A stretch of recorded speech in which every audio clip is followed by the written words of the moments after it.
infections respiratoires et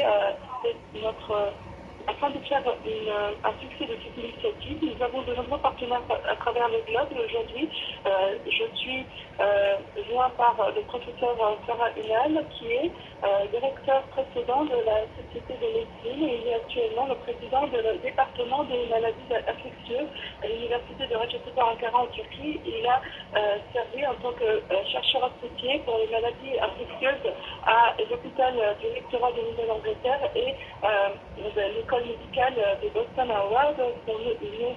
Ses domaines principaux d'intérêt sont le contrôle de l'infection à l'hôpital et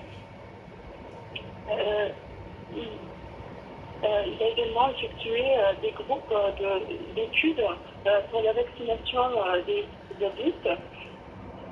Nous sommes également joints en live par plus de 25 pays dans le globe. Tous les antibiotiques, nous allons voir maintenant tous les dosages de médicaments ne peuvent pas être disponibles dans tous les pays. Vous pouvez voir sur le site web ou sur le lieu de la réunion plus d'informations sur votre propre dosage dans votre pays. Nous allons voir maintenant tous les 29. À la fin de la présentation, nous allons avoir une session de questions et de réponses. Posez vos questions et s'il vous plaît, remplissez votre formulaire parce que c'est très important pour nous. Maintenant, nous allons, en continuant sur la résistance aux antibiotiques, vous savez, il y a très peu de causes d'antibiotiques comme l'a mentionné le professeur Davy, et cela nous cause un grand coût pour l'économie et pour la vie humaine. Il est estimé que cela va aller plus de 100 millions de dollars à l'économie. Et en dehors d'utiliser les humains, il y a une utilisation également importante pour les animaux et pour les poules. Ce sont les souches de résistance dans l'écosystème. Et donc, lorsque nous regardons dans les problèmes des antibiotiques pour leur abus, nous voyons voir qu'il y a de nombreuses conséquences négatives, mais les plus importantes sont les options limitées de traitement qui sont disponibles. Nous voyons l'émergence de la résistance. Nous pouvons voir que la résistance augmente et qu'il y a de moins de nouveaux antibiotiques. Et nous voyons que, ainsi que les investissements par les sociétés pharmaceutiques, il y a de moins de sociétés qui investent dans la recherche et qui recherchent de nouveaux modèles de recherche et de développement. Et lorsque regardons les problèmes de prescription, est-ce que nous sommes conscients de cela? Nous pouvons reconnaître nous, en tant que GSK, nous croyons à reconnaître pourquoi est-ce que l'emphase est sur la prescription adéquate de l'antibiotique? Parce que cela doit refléter les souches locales de la communauté. Ce sont les causes les plus communes des décès dans le monde entier, en particulier chez les enfants de moins de 5 ans. Et par conséquent, cette résistance est importante parce que très souvent ces infections sont traitées de façon empirique. Maintenant, SOR est un programme développé par GSK et a été fonctionné à travers le monde depuis 2002. La concentration principale qu'on se concentre sur les pathogènes qui sont reliés les deux pathogènes qui sont reliés au cas RTI. Nous pouvons voir que les résultats sont analysés à travers les méthodologies de CRTI, ECAS et les points de référence CDPK. Nous pouvons voir que cela a été publié en tant que supplément dans le journal de chimiothérapie antimicrobique en mai 2016. Nous pouvons voir que c'est les... Maintenant, en commençant de la distribution des échantillons, vous pouvez voir pour la trichinonie et pour l'AGNT que les types d'échantillage sont comme suit. Vous pouvez voir qu'il y a également, pour la trichinonie, il y a également les cultures noires qui ont été prises et bien sûr les fluides ont été pris pour l'otitis moyenne. Et pour les infections, vous pouvez voir qu'il y a eu des échantillons qui ont été pris en précédence. Donc vous pouvez le voir, un résultat similaire pour l'acidité également, pour la distribution des échantillons. Maintenant, en venant au résultat des enquêtes pour la pneumonie de façon globale, vous pouvez voir à Bahreïn, juste pour souligner ici que pour les facilités d'interprétation, nous avons utilisé le gris est de moins de 90% et le jaune c'est entre 80 et 80% et le rouge c'est de moins de 75%. Vous pouvez voir. Et donc, en regardant à Bahreïn, vous pouvez voir que la souche de susceptibilité était pour le Cépar Maurice. Vous pouvez voir que pour sulféchlorhexidine, vous pouvez voir qu'il y a également pour le quinolone et le microlithe sont de moins de 15%. Et de la même façon, au Liban, il y a en dehors de céphalchlore et pour la pénicilline comme pour le picrilamine. Et pour et en Inde, vous pouvez voir que c'est une flexibilité pour le fil et les meilleurs résultats étaient pour l'oxyclave. Et maintenant, l'important c'est pour le quinolone, les souches n'étaient pas susceptibles et c'est beaucoup plus haut que les tendances que nous avons vues de façon globale.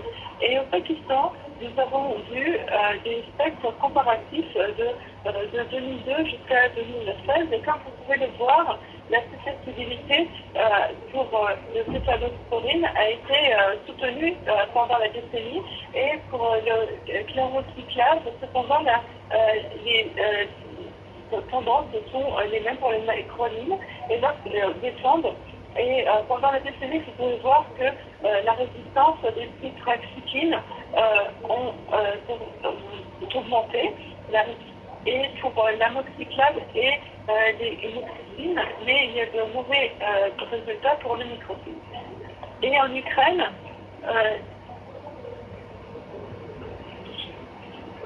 l'activité a augmenté en Turquie et la microbite a diminué. Et dans tous les pays qu'on a mentionnés, en particulier les hauts dosages et pour le kétarostonie, ils ont une susceptibilité disponible en utilisant les différents critères, en utilisant les points de référence de TKPD ou des ICLSI pour les critères. Et parmi le quinolone, les niveaux d'insuline ont des hauts niveaux de susceptibilité en Inde et des susceptibilités de microlytes étaient dans tous les pays que nous avons vus. Et dans une période de temps en Pakistan et en Turquie, nous avons vu que ça a diminué. Et maintenant, en voyant sur les données de H influencées, nous pouvons voir à Bahreïn, la susceptibilité a été vue comme étant de céphachlore et de cétaroxane. Vous pouvez voir que les marchés ont une bonne tendance de susceptibilité en regardant le Liban de plus haut taux de susceptibilité pour le céphachlore en comparant au point de référence de PKPD et il y a de bonnes résistances aussi pour les autres souches. Et en Inde, vous pouvez voir au Liban la namoxiclave et comme vous pouvez toujours voir pour la pneumonie, il n'y a pas de quinolone. Et ça, vous pouvez voir, et même au Pakistan, comme en Inde, il y a une bonne sensibilité qui a été observée pour les céphalosporines pour les amoxiclaves, mais une mauvaise susceptibilité ou une susceptibilité qui est basse pour les quinolones. Et en Turquie, lorsqu'on compare pendant ce temps, la susceptibilité est taillée en baissant pour les céphaloclaves et ça a augmenté, mais la pénicilline reste efficace. En Ukraine, il y a de hauts taux de susceptibilité sont vus pour le macrolide et pour le citalopram. Et donc, pour résumer, il y a des taux hauts pour la céphalosporine et surtout l'amoxicilline et la phénylcaline aussi, ça reste haut. En particulier dans les pays mentionnés, une haute dose de AMC. La susceptibilité de céphalosporine était plus variable. Il y a des susceptibilités réduites quand c'est testé par les standards OCAS. Les quinolones ont retenu leur susceptibilité dans les pays présentés avec l'exception de l'Inde et du Pakistan avec un résultat de susceptibilité intermédiaire qui a été enregistré.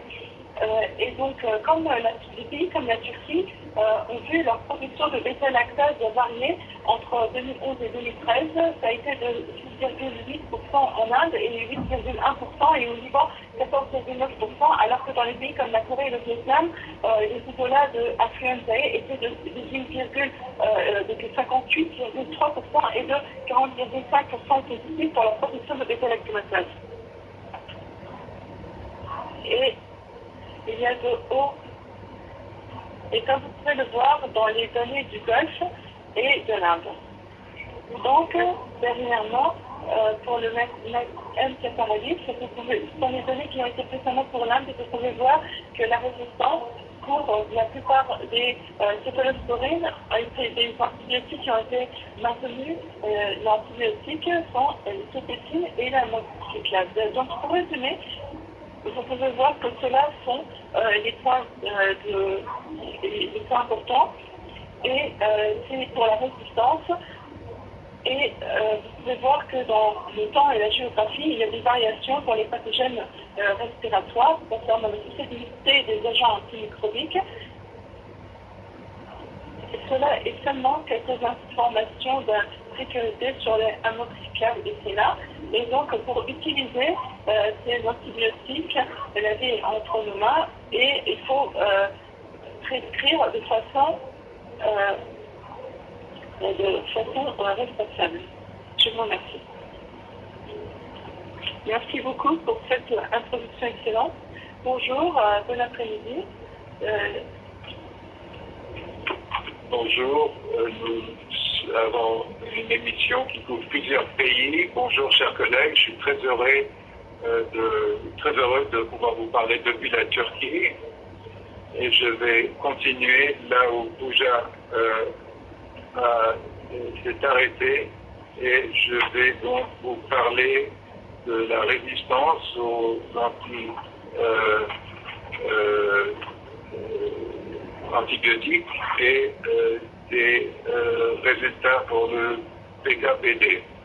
Comme vous voyez ici, nous avons les infections du système supérieur et inférieur des voies respiratoires, l'amygdalite, pharyngite, otitis, sinusite, etc. Et ça cause beaucoup d'absence au travail et beaucoup de frais. Et pour la pneumonie, on a affaire à un tueur. Les infections des voies respiratoires intérieures sont une cause principale de mort et 1,9 million d'adultes de plus de 15 ans meurent chaque année. Les agents, les principaux sont le Streptococcus pneumoniae et pour la pneumonie est très sévère et nous avons beaucoup de problèmes pour le traitement à cause de la résistance.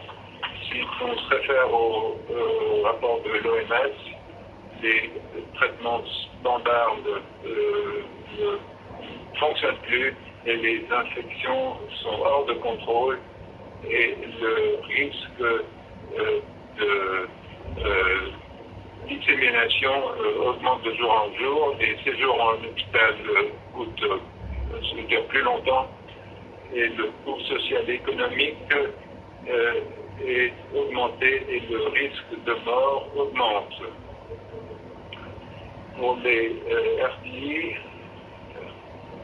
ça peut changer de pays à pays. Dans notre non-pays, nous avons des traitements empiriques. Nous n'avons pas accès au traitement de culture. Alors nous essayons de couvrir le plus d'agents infectieux possible.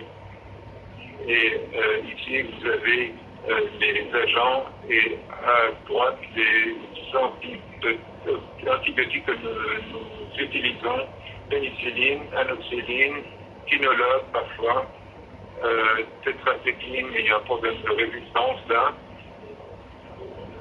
Afin de pouvoir utiliser les antibiotiques dans cette situation empirique, nous avons besoin de données de susceptibilité.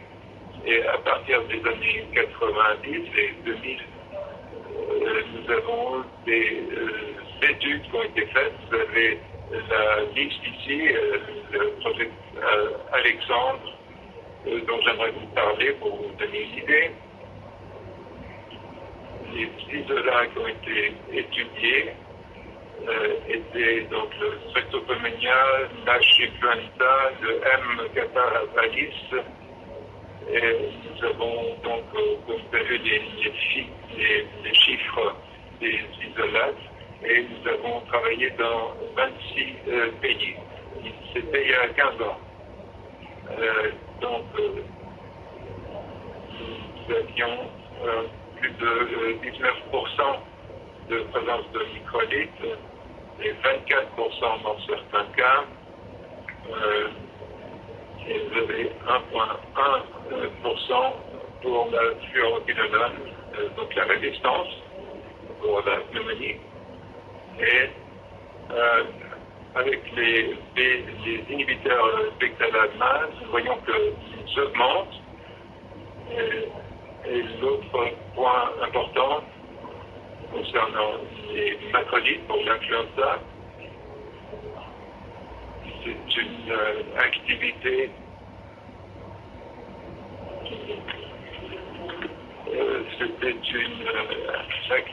donc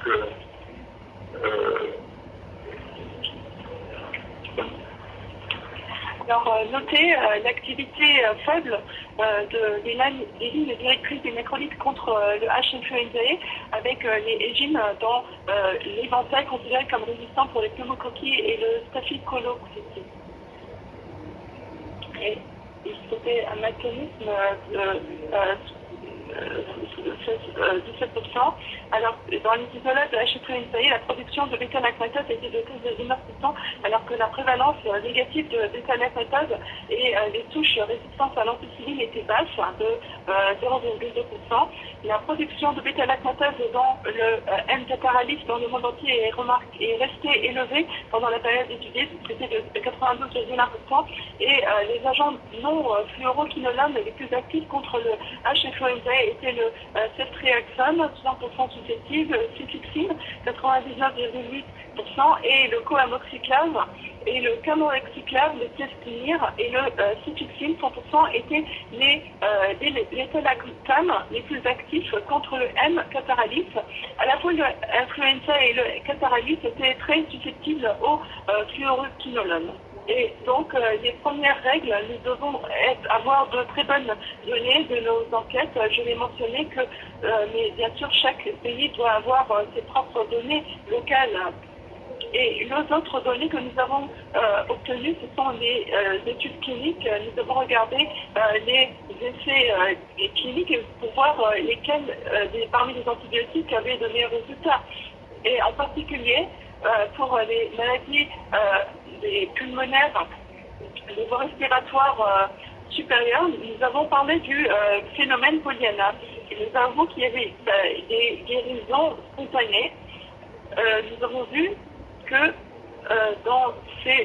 les patients avec une éradication bactériologique sont davantage prédisposés à réussir à avoir un succès clinique que ceux sans l'éradication. Mais le taux de soins cliniques est d'à peu près 80% pour les patients qui n'ont pas un OM non bactérien. Certaines infections sont virales et sont soignées d'elles-mêmes, même si on ne leur donne pas d'antibiotiques. Comme vous savez, dans certains pays nord-européens, à l'âge pédiatrique, ils ne donnent pas d'antibactériels. Ils donnent seulement, ils restaument seulement le système immunitaire et puis après, ça se guérit tout seul. Et certains sont viraux, ils n'ont pas besoin d'antibiotiques. Et lorsque vous faites des études, vous faites davantage d'études et que vous prenez une culture des fluides de sinus et vous faites la comparaison, vous pouvez voir qu'il y a seulement les infections bactérielles. Vous pouvez le voir au début, au milieu du slide, il y a des fluctuations. Certains sont de 90. C'est parce que vous pouvez traiter seulement les infections bactérielles. Si vous allez encore un pas plus loin et que vous prenez un double pas et que vous prenez la culture après le traitement et que vous êtes sûr que vous avez l'éradication drastique, vous voyez le résultat à droite, vous voyez que les résultats changent de 100% à 15%. Parce qu'ils n'auront jamais un antibiotique au début, il n'y a pas d'effet sur ceux qui ont les viraux. Et si vous regardez sur ceux qui sont bactériaux, de la même façon, certains viraux vont se guérir tout seuls, mais ils auront eu toutes les bactéries qui ont été tuées parce que c'est notre but final. Bien sûr, le premier but, nous voulons bien sûr guérir nos patients. Certains sont guéris tout seuls, certains sont guéris avec les antibactériels. Mais le deuxième but, nous devons être sûrs que nous avons tué toutes les bactéries parce que les patients avec l'éradication bactérielle ont davantage de prédispositions à avoir le succès que ceux sans l'éradication. Mais au-delà de cela, je suis sûre que vous savez tous meilleur que moi que à chaque fois qu'il y a une bactérie qui a une effet vivante derrière, ça devient un agent de résistance. Ça devient résistant aux antibactériels qui seront utilisés par la suite. Donc, la nouvelle stratégie pour le traitement de ces infections, et comme cela est souligné par le WHO, le rapport de l'OMS de 2002, il faut éradiquer le pathogène le plus. Donc, il faut effectuer le travail dès la première fois, en tuant les microbes avant qu'ils puissent développer une résistance. Si vous tuez la bactérie, le succès clinique sera garanti. Et comme je l'ai dit, comme je l'ai souligné encore une fois, le cours thérapeutique doit assurer l'éradication pour maximiser et également donc il faut assurer l'éradication bactérienne pour maximiser le succès clinique et l'échec pour éradiquer les pathogènes bactériels augmente le potentiel pour l'échec clinique et provoque des coûts, davantage de coûts et peuvent choisir et maintenir les bactéries qui sont résistantes à un large éventail d'antimicrobiques. Et donc, j'ai seulement donné ce message et je vais continuer. Et du côté du docteur, qu'est-ce qu'on doit faire pour cela? Bien sûr, nous devons faire attention à la bonne prescription. Et nous devons également mentionner que le principe de consensus, même en 2000, il faut faire en sorte de réviser. La thérapie d'antibiotiques des infections des voies respiratoires communautaires, ce sont des stratégies pour les résultats optimums et pour l'émergence de résistance minimisée. Parce que c'est les infections qui sont les plus communes et pour lesquelles on utilise davantage d'antibiotiques. On doit faire vraiment très attention. Parce que l'augmentation d'antibiotiques va augmenter la résistance. Il n'y a pas d'autre choix. La sélection est inévitable. C'est la loi de la nature. Donc nous devons faire attention à utiliser des thérapies adéquates d'antibiotiques pour diminuer, pour améliorer le résultat, pour réduire la résistance, réduire les événements adverses et réduire les coûts. Et pour faire cela, nous avons besoin d'une thérapie individualisée. Et les règles DS disent là, il faut optimiser le diagnostic avec la déclaration de la sévérité. Nous devons faire mieux et plus rapidement avec des instruments de diagnostic. Nous devons faire nous avons besoin de maximiser notre l'éradication bactérienne. Et bien sûr, nous avons besoin de savoir notre résistance locale pour être capable de choisir les bons antibiotiques. Et c'est pour ça que cette enquête est importante. Et nous avons besoin d'utiliser l'antibiotique de façon très adéquate. Et ici, on va parler du PKPD. Les paramètres du PKPD, c'est considéré comme étant très important. Et comme vous le savez, la pharmacokinétique détermine le temps du cours de la concentration de la drogue dans les sérums et au plasma ainsi que dans les tissus et les fluides corporels, ce que le corps fait aux médicaments, l'absorption, la distribution, le métabolisme. Vous pouvez voir aussi minimum, la concentration maximum de millilitres à l'UC, tissu et distribution. Et ensuite,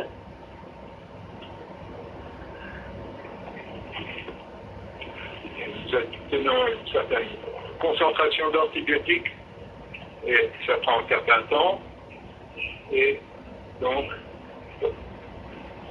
l'antibiotique va être efficace. On va voir ce que le médicament fait au corps et par ailleurs ce que l'antibiotique fait à l'agent de la et ce que le corps fait par rapport aux médicaments. Et vous avez donc le temps et la concentration. Et quand on met tout ça ensemble, on va parler de l'effet de l'antibiotique dans une certaine période de temps.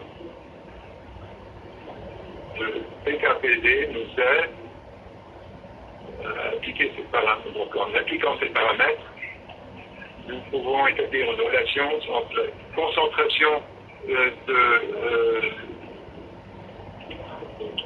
du médicament sur le site infecté et dans le cas des sinus par exemple, le point important ici, c'est pas d'avoir la bonne culture et d'avoir beaucoup de concentration. Il faut qu'elle soit juste pour éradiquer le pathogène et donc empêcher la résistance. Cela nous aide donc à obtenir la bonne concentration. Et encore une fois, il faut éradiquer le pathogène et éviter l'émergence de la résistance. C'est ça qui est important. Et bon, quand il s'agit de sélection de résistance. Une autre chose qu'il faut bien comprendre, je vais parler de quelques paramètres. Vous avez le niveau IMC, donc les minimums, et vous avez le niveau de résultat au niveau de tissu, et vous avez au milieu le MIC, vous avez les niveaux in vivo dans le tissu et la concentration de l'antibiotique, le temps dans lequel il va agir, et nous l'avons donc donné, il rentre dans le système et il va être évacué. Ici, vous avez le niveau total d'antibiotiques avec la courbe orientaire pouvons évaluer la qualité de l'antibiotique et garantir qu'il va tuer les macrolides. Il y a deux groupes d'antibiotiques, comme vous savez. Le premier dépend du temps. Vous l'avez à gauche, et l'autre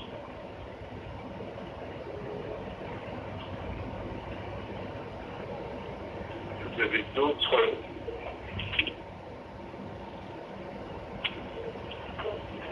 un autre facteur. Ici vous avez les doses.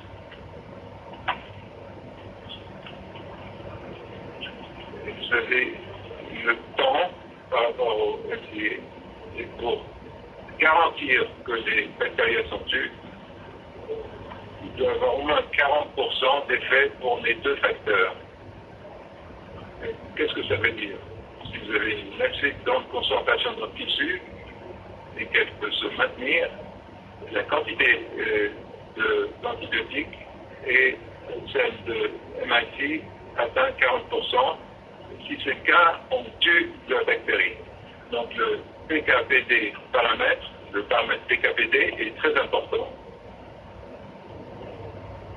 Donc le taux limite est de 40%, il doit être 40% de plus. Quand nous augmentons la dose, augmenter la dose ne veut pas dire qu'on aura une meilleure destruction. Ça dépend aussi du temps. Donc les paramètres que nous avons ici vont nous donner l'indication de la quantité d'antibiotiques totale et on aura un chiffre qui doit être 25% selon le macrolide et l'infection. Donc, de cette manière, on a donc un point de référence et une méthodologie qui sont appliquées. Donc ça dépend du chiffre du nombre de macrolides. Le CLSI est très populaire, donc il vient des États-Unis. Mais tous ces points IMC sont importants. Et je peux dire que pour le point de référence de PKPD, qui est une nouvelle technologie, nous donne une idée concernant de point de référence des MCI dans le tissu. Parce qu'on prend la concentration dans le tissu et ça nous donne un nouveau point de référence. Pourquoi est-ce que je vous dis tout ça? On a un exemple ici. Vous avez une étude faite en Turquie. Donc les points de référence PKPD. On essaie d'obtenir la concentration, mais en général, on fait des études par simulation qui nous permettent d'identifier ces points de référence. Certains antibiotiques ont des points de référence, ont des bons paramètres PKPD, mais qui sont stables, d'autres peuvent changer beaucoup. Si vous avez ici la susceptibilité qui atteint 4, plus que 4, pour le CLSI, plus que 8, et pour la claritomycine, plus que 8 aussi. Si on prend le cas de l'atrocimacine, c'est plus que 4, plus que 2. On voit qu'il y a un changement ici. Si vous faites vos calculations selon les points de référence CLSI, vous pouvez être induit en erreur.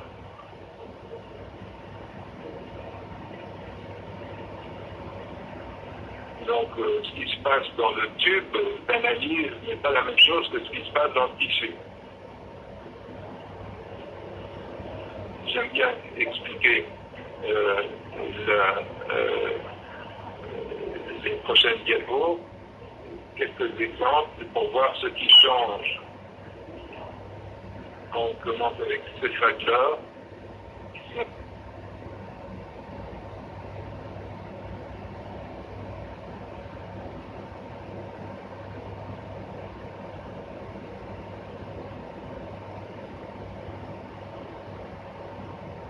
Microgrammes par millilitre. Si on compare cela au CMI 90 pour les autres infections, si le MCI 90 est plus bas que le point de référence PKPD, ça veut dire que la garantie de tuer la bactérie dans le tissu est de plus de 40%. Si vous faites la même chose en tube, vous avez seulement la garantie pour ce qui se passe dans le tube. Et donc, dans le tissu, doit être en dessous de ce point rouge.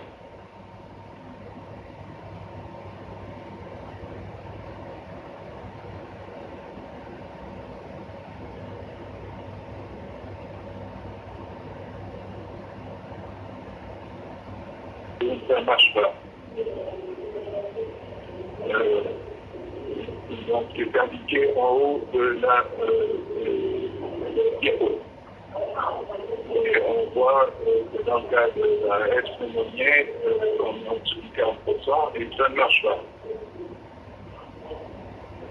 Donc, tous ces micro-organismes, on voit qu'ils sont au-dessus de ce point de référence PKPD. Cétrixime, vous avez les doses et les susceptibilités, et on voit que dans un cas, on est en dessous. Et donc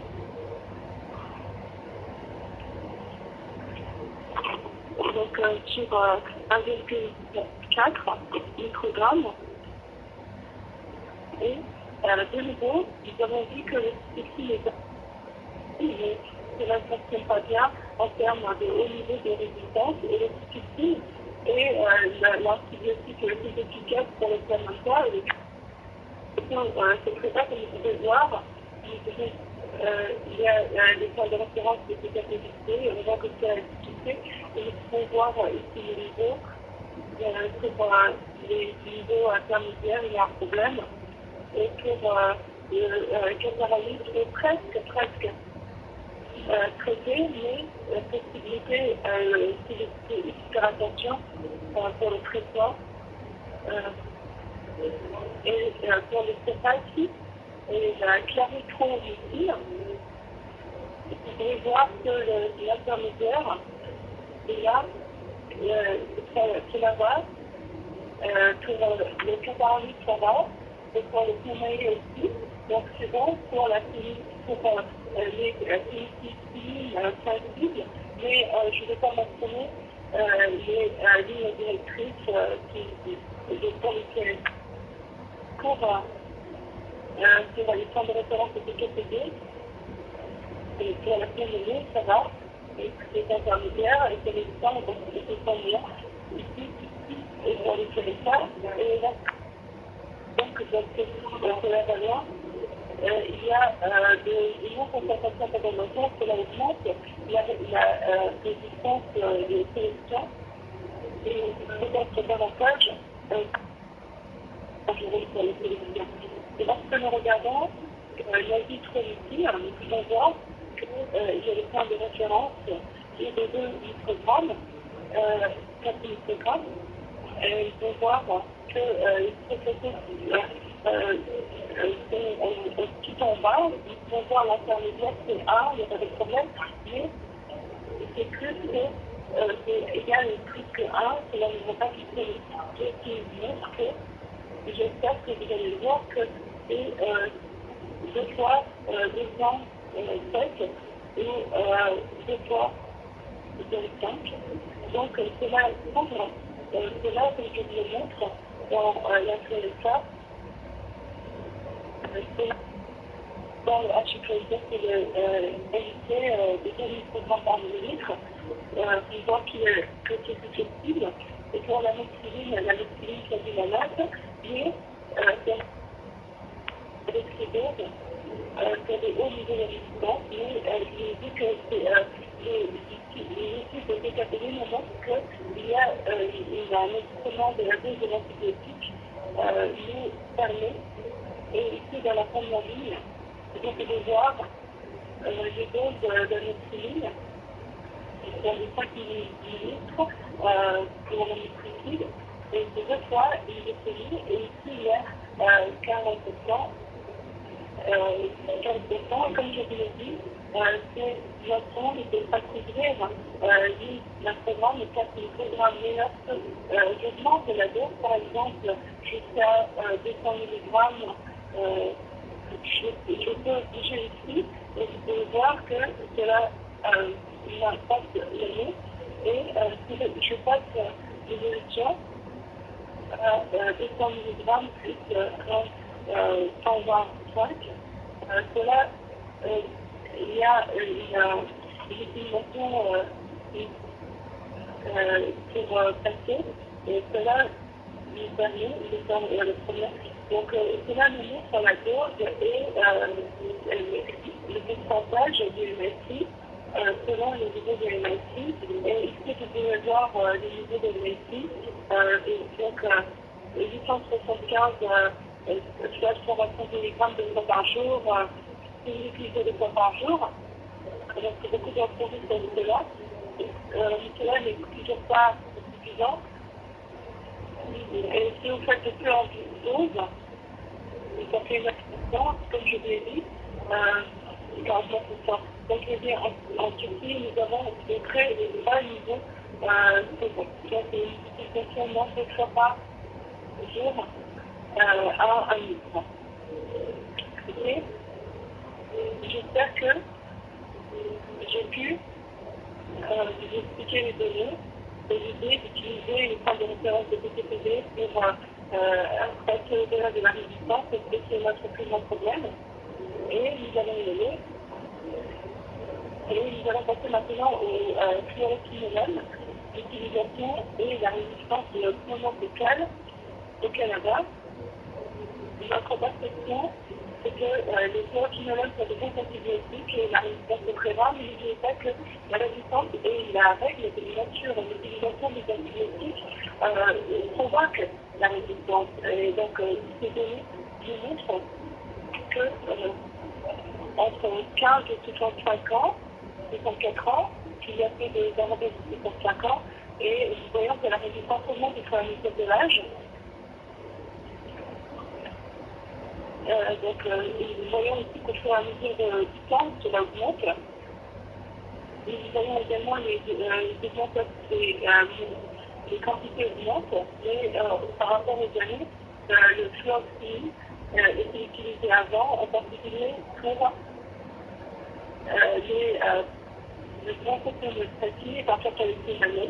Et nous avons commencé cette utilisation. Nous avons commencé à utiliser le fluoxyde. Mais quelle est la différence? Pourquoi est-ce que cela est important? Laissez-moi expliquer la prochaine fois, mais avant cela, si vous donnez sur la résistance, attends, vous pouvez voir qu'en 2014, en Chine, presque 10% des différents pays de l'Asie, 5%, et différentes données, statistiques, et vont jusqu'à 5%. Et quelle est la différence entre le sportif et le style? Dans le ici, je vous ai dit que cela sont dépendants du prix et sont dépendants et sont ils sont divisés par le coût de LLC et qui doit être au minimum 15% pour pouvoir voir le psychotoxicine et au-delà de cette ligne, donc cette ligne n'a pas un bon effet sur les S-communes, ce n'est pas le virus, ce n'est pas vraiment toucher les bactéries de la S-toxicine de 150 mg pour vraiment traiter et de ce côté les toxicines pour faire un bon travail parce que c'est divisé par le ratio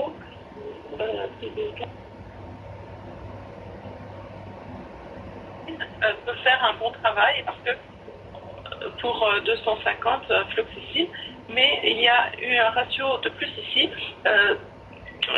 25, c'est pour la guérison. Il faut être sûr d'avoir tué la bactérie, comme les autres fois, comme nous avons parlé des bactéries qui sont résistantes au temps.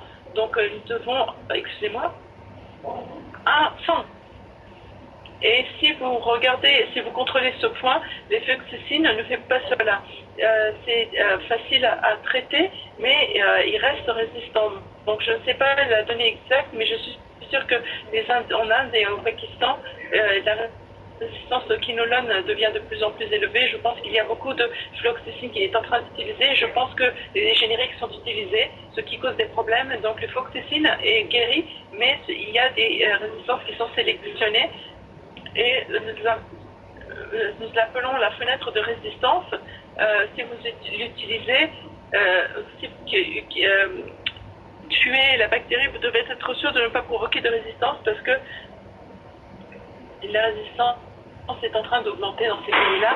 Et je voudrais vous parler pour la pneumoniae. Je voudrais vous exprimer de façon très détaillée pour l'enquête de la résistance antibiotique qui parle de différents pays. Je voudrais vous concentrer sur les points de référence de PKPD.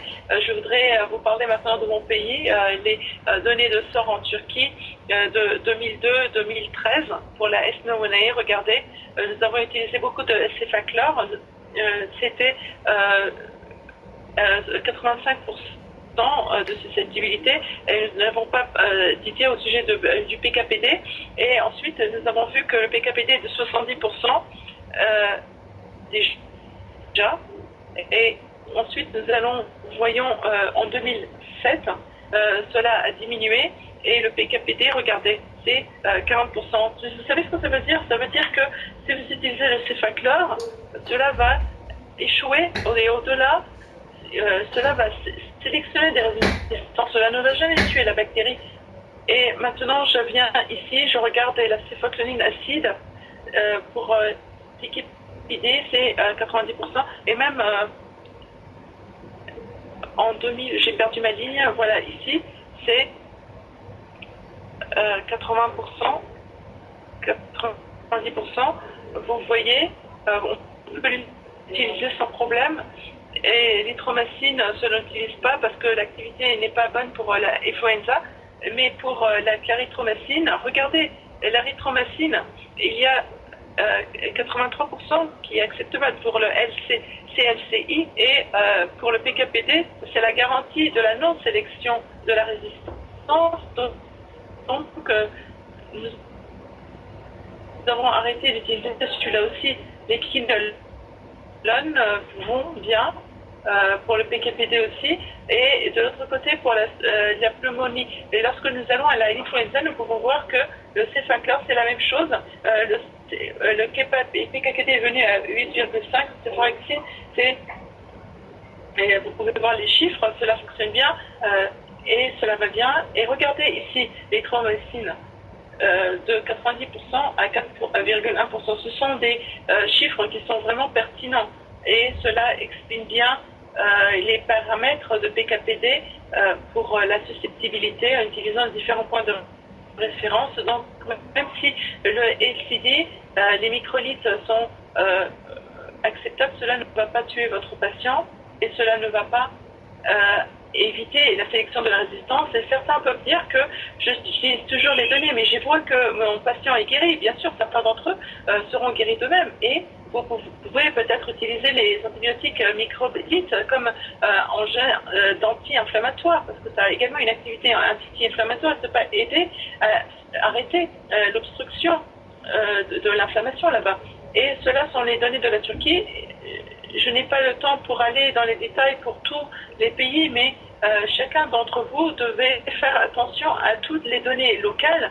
Regardez votre donnée CLC et si c'est disponible, contrôlez vos données de PLPD et décidez en fonction de cela ce que vous allez faire. Et j'ai mentionné les bases des données de susceptibilité concernant les points de référence. Bien sûr, dans les données, il faut les combiner avec les études locales et avec tous les paramètres de l'utilisation de l'antibiotique. On a des lignes directrices.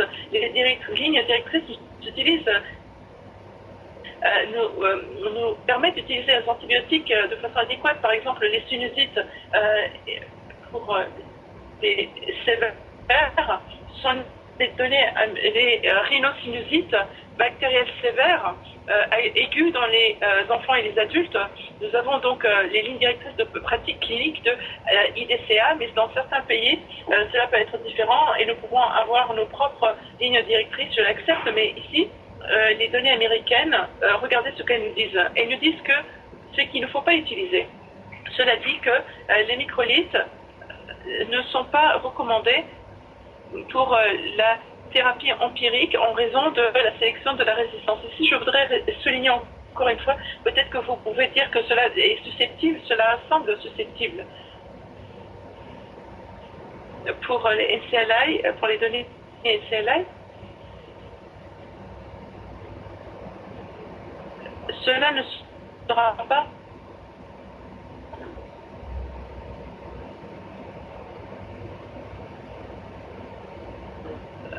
cela ne va pas guérir votre patient en raison de la résistance au tissu. Vous devez faire attention à ce sujet.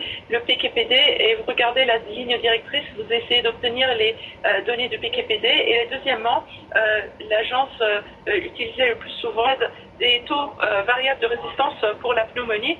C'est la thérapie de combination avec la troisième génération de céphalosporine orale, le cefixime ou le cefpodoxime, plus le clindamycine, peut être utilisé comme thérapie de seconde ligne pour les enfants avec une allergie de pénicilline de type non type 1 ou ceux des régions géographiques avec un haut taux endémique. Parce que les données gardent leurs activités. Et lequel nous allons prendre en tant que thérapie de première ligne. Les données américaines disent que l'agent de bêta-lactame, que nous pouvons voir ici, plutôt qu'un un agent de bêta-lactame plutôt qu'un fluoroquinolone est recommandé pour une thérapie antimicrobique empirique initiale du ABRS, donc c'est faible modéré. Et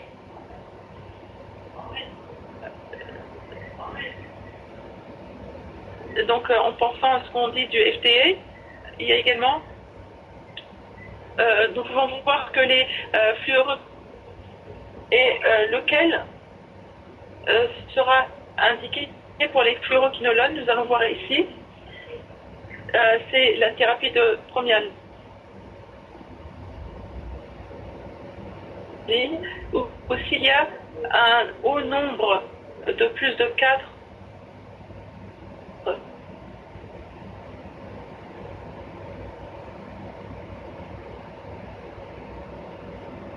8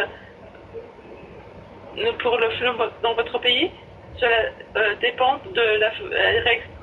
J'ai mentionné de toutes ces données. Donc j'ai mentionné les différentes mélanges qu'on peut faire et les lignes directrices. Tout ça, c'est très bien. On ne peut pas cependant toujours les suivre. En Turquie, on ne peut pas toujours le faire. On essaye de le faire. Ici, donc en Turquie, nous avons complété une étude sur le coût des infections respiratoires supérieures. et cela va être présenté au prochain congrès de médecine internationale.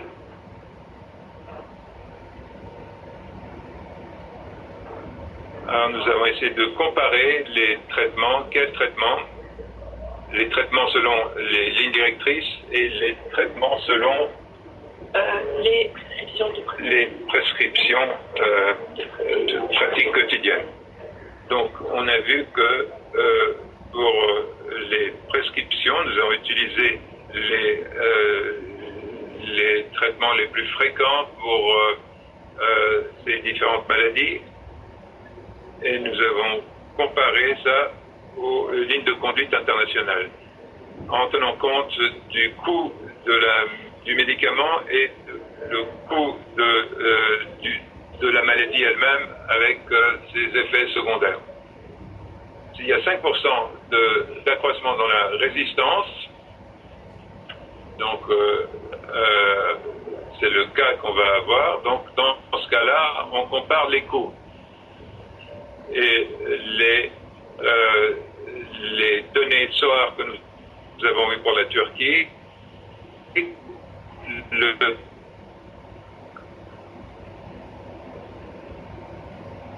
COS pour les traitements de maladies sévères ont été calculés par patient et par épisode du point de vue du payeur. La méthodologie a été appliquée selon la littérature et le niveau de résistance et la probabilité d'événements adverses ont été inclus dans le modèle. Et dans le modèle, nous avons les pathogènes de 30% pour la pneumonie et de l'influenza, et 40% pour l'influenza et 30% pour cataralyse. Et donc, nous avons ici les chiffres en lire turc. Nous avons 296 par rapport à une somme plus basse. Et donc, on a une différence de 24,6% dans les frais. Nous traitons nos patients sans tenir compte des lignes de conduite et le résultat est qu'on paye près de 25% de plus. Donc, si on a pour les cas d'otite acute, nous avons un peu plus de 10%. Et pour la rhinocynosite, 18%. Donc, c'est des différences assez importantes. Je vais boire un peu d'eau. C'est plus difficile que de parler devant un public. Donc, je vais parler maintenant, pour le temps qui nous reste, du PKPD pour suivre les maladies, pour mieux traiter les patients et pour éviter l'augmentation de la résistance. Nous arrivons à la fin du traitement des maladies. J'ai ici une diapo que j'adore. En 2000 avant Jésus-Christ, les gens utilisaient des racines pour essayer de soigner les gens et proposaient donc ils savaient que si on pouvait bouillir ces racines, utiliser leur jus, et c'était l'époque païenne donc. Ensuite, autour de l'année 1000, nous avons la religion qui est intervenue et on a dit qu'il valait mieux prier.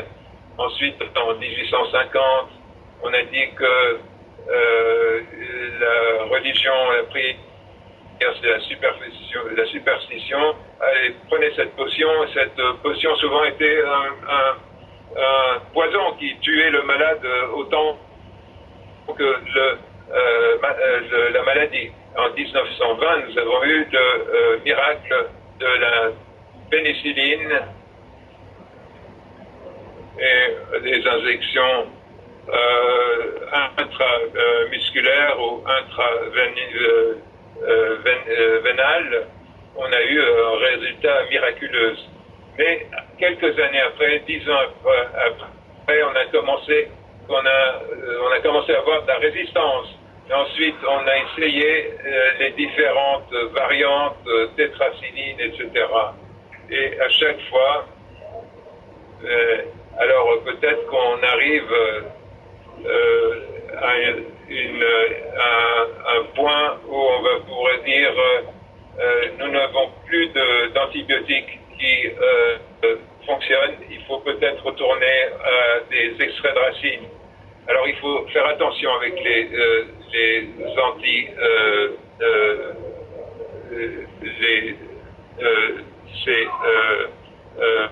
traitements, et il faut bien les utiliser et profiter des 3 données importantes que je vous ai données pour mieux les utiliser. Bon, nous avons eu beaucoup de questions pour vous. Merci beaucoup pour cette intervention. Nous avons une question de l'Égypte. Dans les pays en développement, la plupart des pays en développement ont des infections bactériales, alors que ce n'est pas le cas dans les pays développés. Est-ce que c'est vrai ou non? On m'a souvent posé cette question en Turquie. Alors, laissez-moi un peu mieux expliquer. Nos collègues turcs nous demandent que ça peut être viral. Et vous dites, il ne faut pas utiliser des antibiotiques pour des infections virales. Mais immédiatement après ça, on voit que la bactérie entre en compte. On essayait de combiner les deux. Je crois tout d'abord qu'il s'agit d'un mythe. L'homme est un homme partout.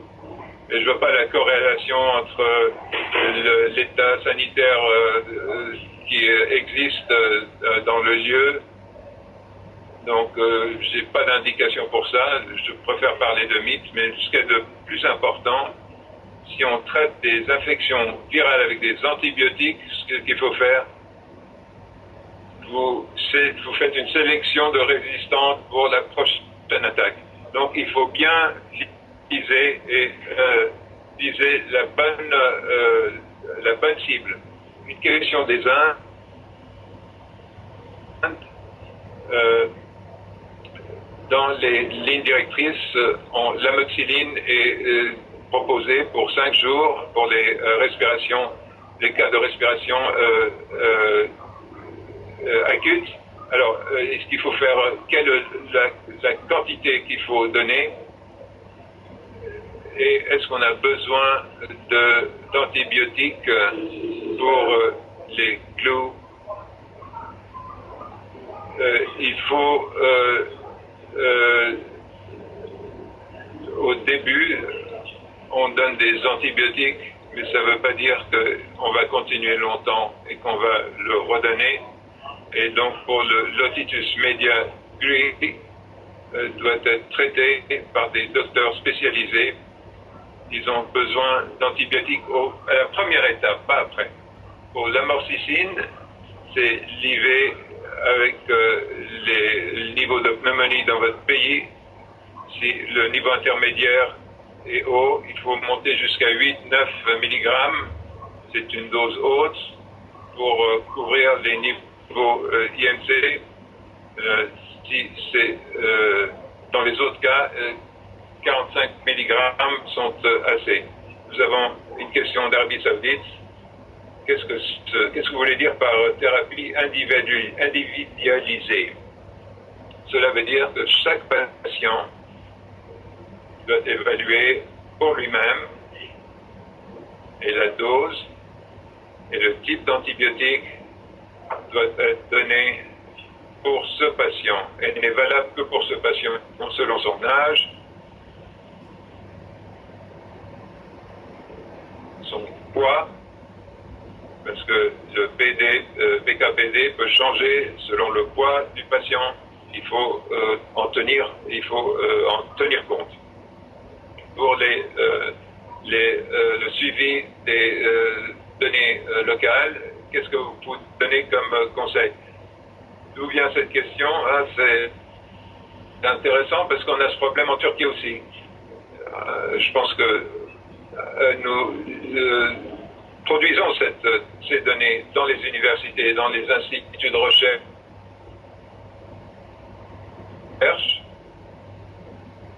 Mais comment appliquer tout ça et comment moi je pratique dans un coin perdu de la Turquie, je vois le patient tous les jours, j'ai les sinusites, mais je n'ai pas ces données de susceptibilité. Et si je n'ai pas, je ne peux pas donner, je n'ai rien qui peut me guider pour quel traitement donner. Il faudrait développer un mécanisme, que les universités fassent des publications régulières, que les associations de docteurs distribuent cette information aux docteurs.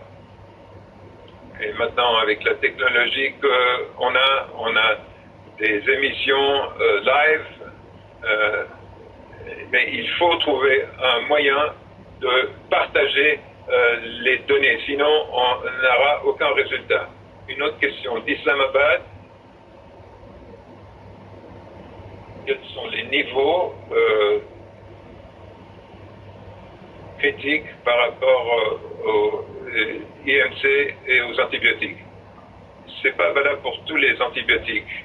Nous avons besoin de niveaux maximum par rapport à l'efficacité de l'antibiotique. Si vous n'atteignez pas ce niveau critique, la bactérie ne sera pas tuée, éliminée. Donc le niveau de base est important pour le niveau de toxicité et on en tenu compte pour les antibiotiques qui sont toxiques, comme la vancomycine. Nous devons être sûrs que ça soit à 40 mg et il faut qu'elle soit aussi maintenue basse pour ne pas empoisonner le macron. Donc on préfère parler de les niveaux pics. Donc je pense qu'il s'agit d'amoxicilline clavinylée. Quelle est donc la solution pour les maladies pulmonaires? Est-ce qu'il faut augmenter la dose, changer la combinaison ou changer de famille d'antibiotiques? Est-ce que donc l'automédication est un problème? Alors je ne sais pas si c'est une question de fin. C'est dans un pays francophone. C'est pas un problème dans les pays européens. C'est plus le cas dans d'autres pays. C'était le cas, un problème en Turquie. Nous avons un nouveau règlement. On ne peut pas acheter des antibiotiques sans avoir une prescription du docteur. Mais si vous ne pouvez pas trouver des antibiotiques, on peut avoir des problèmes. Mais pour résoudre cela, il faut éviter les ventes sans prescription des antibiotiques dans les pharmacies. Sinon, dans quel changement de combinaison est-ce qu'on va faire? Est-ce qu'on va passer à l'amoxicilline? Mais nous parlons de traitement empirical, il ne sera pas seulement de S. pneumonia, les catarrharis, influenza, et sinon on va changer le hexaluronide-fluorine. C'est aussi le cas pour les macrylosates. On ne peut pas utiliser la quinologue comme on veut. Donc l'acide, donc la pénicilline reste le meilleur choix. Ils ont été utilisés depuis 40 ans, 25 ans. Et même si on évalue le PKKD niveau, ça fonctionne toujours. Donc cela va développer de la résistance et cela va permettre une sélection de la résistance. Donc nous devons choisir ce qui va être sélectionné et ensuite je peux dire que la pénicilline est toujours un choix. D'accord. Mais encore, oui, il faut une médication qui soit dans le monde entier. Et j'ai une autre question très importante de l'Inde. Quelles sont les étapes pour réduire la résistance? Ça, c'est une question très compliquée et un peu philosophique, bien sûr. Il y a des infections pour lesquelles les patients, il y a des programmes qui peuvent être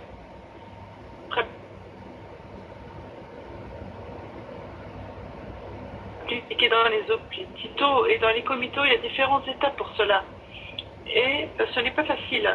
D'abord, la plus importante pour l'émergence, et cela en Turquie, égale, la fièvre, c'est égal à l'infection. À chaque fois qu'on a la fièvre, les gens commencent les antibiotiques.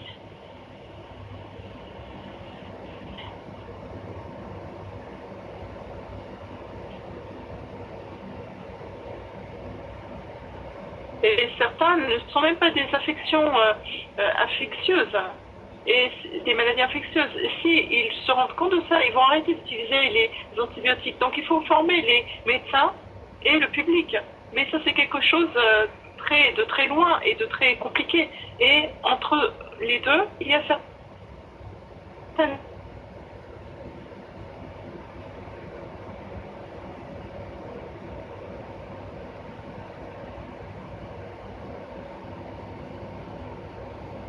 étapes que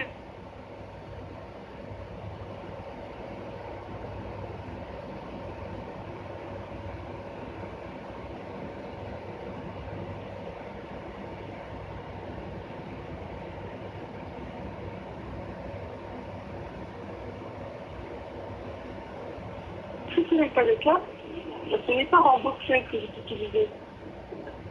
Que j'ai utilisé, que j'ai utilisé le mauvais antibiotique.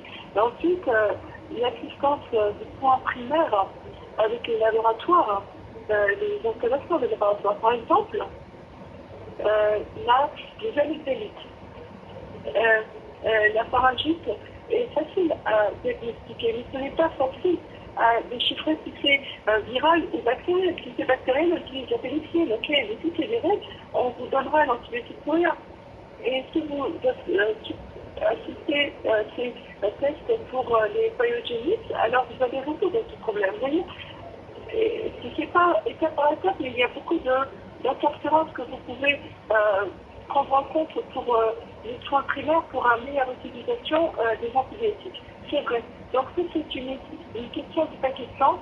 Si la comparabilité des petites moyennes est suspectée avec une infection des voies respiratoires, par exemple, il faut prendre en soin que le PKPD, quel ajustement de dosage doit être symptômes qui sont valables pour les deux. Je n'ai pas bien compris. Ce que je pense qu'il veut demander, si le patient a l'IOM et une infection comme la pneumonie, une otite moyenne et une infection respiratoire, que là, avec des causes différentes, en gardant les paramètres PKPD, quelle devrait être l'antibiotique et les doses de traitement. Si on revient à la diapositive, on verra que le PKPD est un nombre pour tous les macro-organismes. Donc, s'il fait le calcul par rapport au PKPD, aux paramètres de PKPD,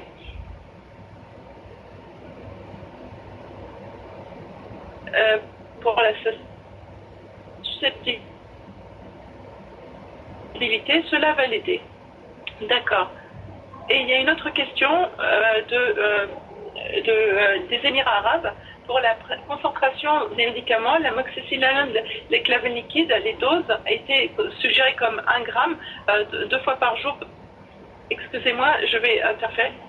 Donc, pour réussir à avoir la bonne concentration pour la moxocline de Clanaclav, cela n'est pas une dose très augmentée. Est-ce que les patients réussissent à tolérer cette dose? Je parlais d'un patient, donc c'est 2 fois 1000.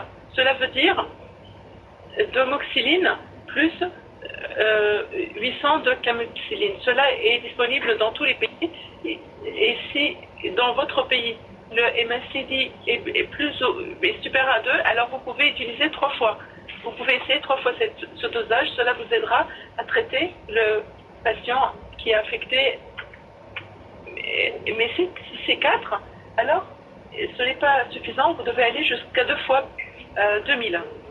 C'est un dosage élevé, mais la tolérabilité des PKPD de ces dosages ont été étudiées et ces possibilités de les utiliser avec ces dosages, c'est acceptable.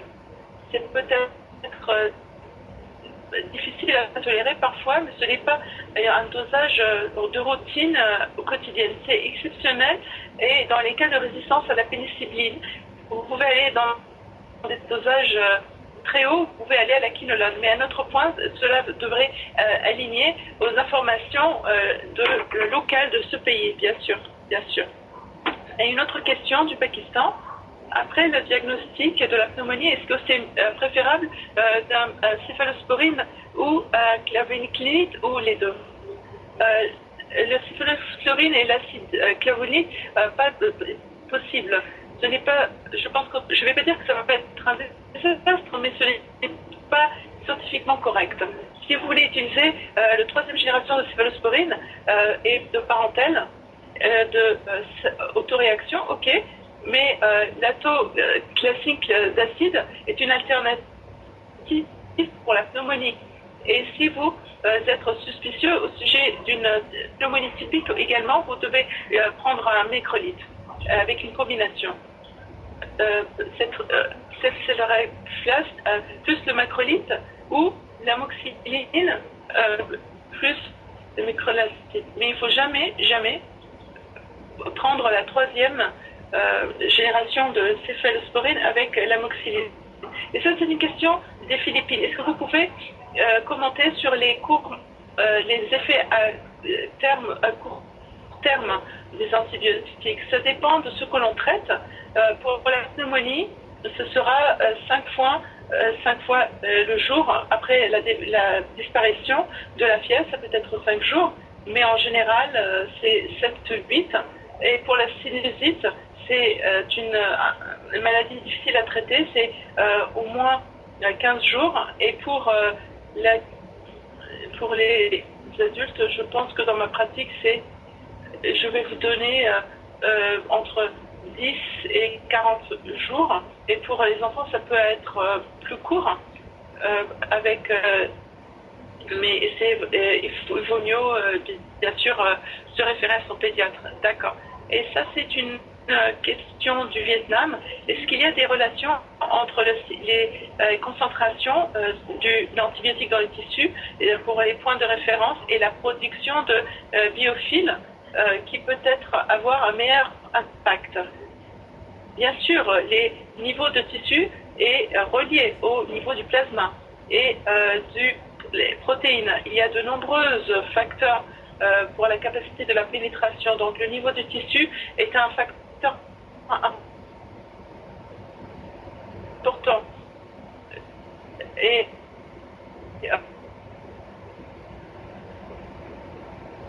le niveau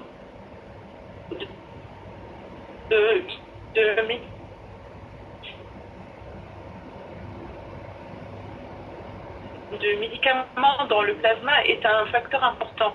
Et le biofilm, pour la bactérie que nous parlons aujourd'hui, est un sujet important et c'est un problème parce qu'il y a des corps étrangers dans les airs et cela sera...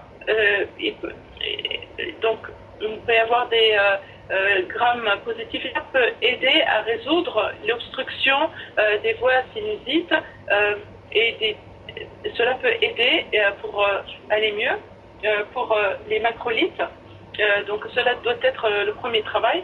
Et une question des Émirats arabes, est-ce que nous avons besoin de faire de culture pour chacun des maladies respiratoires? Si vous pouvez, bien sûr. Mais comment est-ce que vous allez le faire?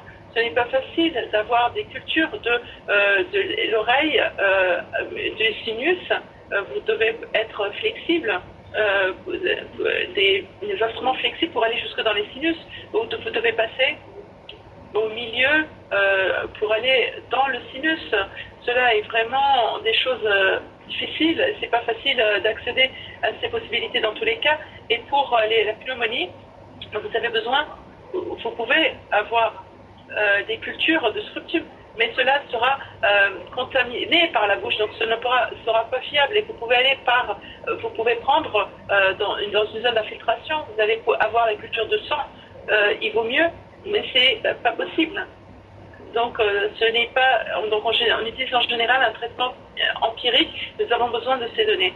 D'accord. Et une question de la Russie. Comment est-ce que l'utilisation de la fluoroquiline tout seul peut être justifiable pour utiliser les infections des oreilles et du nez? Et donc je pense que c'est...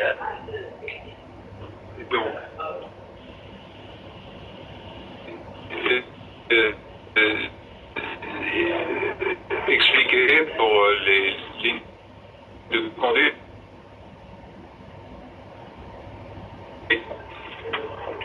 Si la résistance est très haute dans votre pays, si le patient a plus de 65 ans, s'il a récemment utilisé des antibiotiques, si l'infection est très sévère, les facteurs de risque pour résistance à la pénicilline pour le Streptococcus pneumonia, on peut passer au kinologue, surtout si les autres traitements n'ont pas réussi. Les Indes, une question, beaucoup de patients qui prenaient des azithromycines ont fait des rechutes avec une situation plus pour l'électromycine, on augmente la dose, bien que ce ne soit pas recommandé. Si l'azithromycine ne marche pas, il faut revenir à la pénicilline qui fera l'affaire. Une question du Qatar. À votre avis, quel est le facteur principal pour la résistance et comment est-ce qu'on peut y réagir? Les facteurs principaux. Le premier point dangereux, c'est l'auto-traitement. Les gens choisissent eux-mêmes et choisissent mal. Le deuxième facteur d'échec, le patient n'écoute pas son médecin et ne prend pas la médication de manière comme il faut. Ensuite, du point de vue du docteur, il faut donner le bon antibiotique au bon patient en bonne dose au bon moment. C'est les règles. Et chaque docteur doit être conscient de cela et doit mettre cela en pratique dans sa pratique quotidienne. Quelle est la dose recommandée d'acérofoxine pour la sinusite? Nous utilisons 2 ou 3 fois 500 mg, parfois 2 fois 750 mg, mais il faut faire attention à cette dose.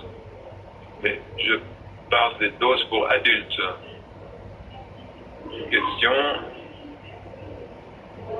Il y a des données spécifiques pour GDC. Donc, on parle de la région du Golfe. Donc, dans cette région, est-ce qu'on a des données spécifiques? Oui, on les a. Elles ont été publiées dans le journal et on peut le trouver sur l'Internet. Une question de la Tunisie.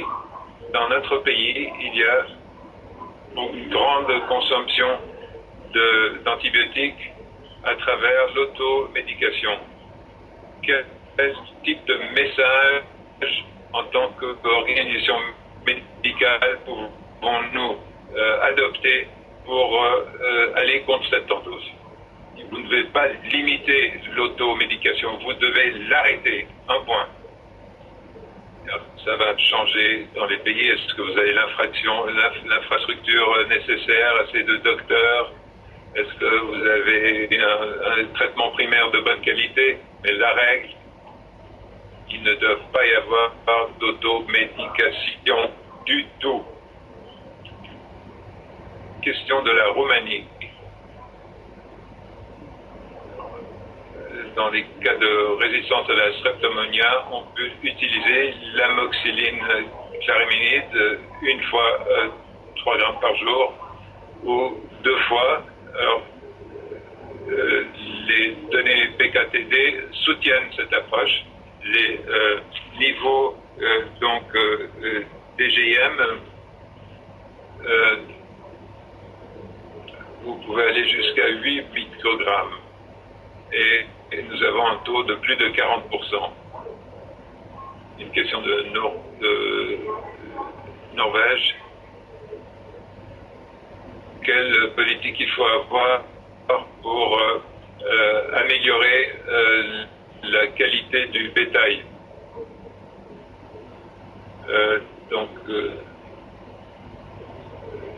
L'interleucoquine avait été chez les humains avait été trouvé aux États-Unis. On a trouvé que l'origine était dans les poulets et ils ont utilisé cela. Donc dans le cas de Noria tubercile, et donc on a vu que il y avait des élevages de poulets qui mouraient de cette maladie. On a utilisé des antibiotiques sur ces animaux, la résistance est sélectée et ensuite elle passe aux êtres humains à travers la viande. Donc il y a 2 règles pour l'utilisation d'antibiotiques pour un facteur de croissance du bétail. Il faut qu'il y ait un contrôle très strict et essayer de trouver des groupes qui ne sont pas utilisés pour les humains. Il n'y en a pas beaucoup et c'est vraiment un problème très très important. Une autre question du Pakistan, l'efficacité de l'hémococite clavinée, si c'est le clunologue dans la pneumonie. D'une manière générale, pour la pneumonie, il s'agit de Streptococcus pneumoniae, donc bactérienne, qui seront égaux. Mais empiriquement, si on a des pneumonies atypiques, le kinologue va la couvrir. Mais l'amoxicillin ne le fera pas. Donc, celle du légionnaire ou la chlamydia ou les autres. Donc, l'important est les cas de maladie. Question du Vietnam. Pouvez-vous parler de la différence entre la susceptibilité des points de référence de BLI et d'un autre facteur, NCLI? NCLI est un test qui est fait dans un tube avec une concentration d'antibiotiques fixe dans une certaine période de temps. Le PKPD, le paramètre PKPD, estime la concentration et le comportement de l'antibiotique dans le tissu pour une certaine période de temps. Donc le PKPD nous donne le niveau de MCI ou de EGIM dans le tissu. Mais le premier reste une bonne estimation. Mais,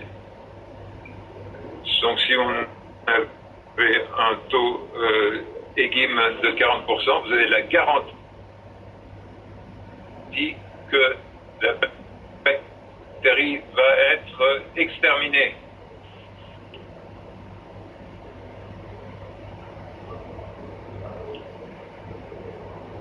Si on arrive donc à un niveau de 4 microgrammes, on tuera la bactérie. Mais qu'est-ce qui se passera dans le corps du patient? Et donc, cette référence va nous permettre de mieux comprendre ce qui se passe dans le corps et garantir la disparition de la bactérie. Est-ce qu'on utilise, donc une question du... donc l'amoxicillirate et la combiner avec l'autre, le métronidazole, est une bonne combinaison, mais il faut tenir compte de ce qui a été utilisé auparavant. Mais c'est un bon mélange. Question du Vietnam. Votre expérience concernant la sécurité des quinologues et des autres médicaments de votre pratique, le bêta-lactine sont en général plus sûrs que les quinologues.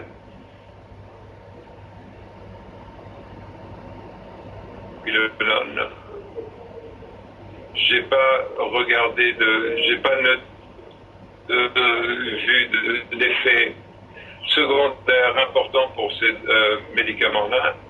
Le problème avec les quinologues, ils ont une prolongation du QT, et pour les enfants, on ne peut pas l'utiliser pour les tendinites, ça détruit le cartilage. Pour les macrylotes, ils ont l'air d'être sûrs, mais dans les cas des prolongations QT, ils peuvent être encore plus dangereux que le quinologue, et ils provoquent des irritations, et ils ont d'autres effets. Ils ont souvent, rarement de l'allergie, et toutes créent de la diarrhée. Mais céphalosporine et bêta-lactine sont peut-être plus sûrs que les macrolides et les quinologues. Selon mon expérience, ce n'est pas une différence critique. Dernière question. Nous avons dépassé notre quota de temps. La conclusion que l'amoxicilline clavodinate est le meilleur antibiotique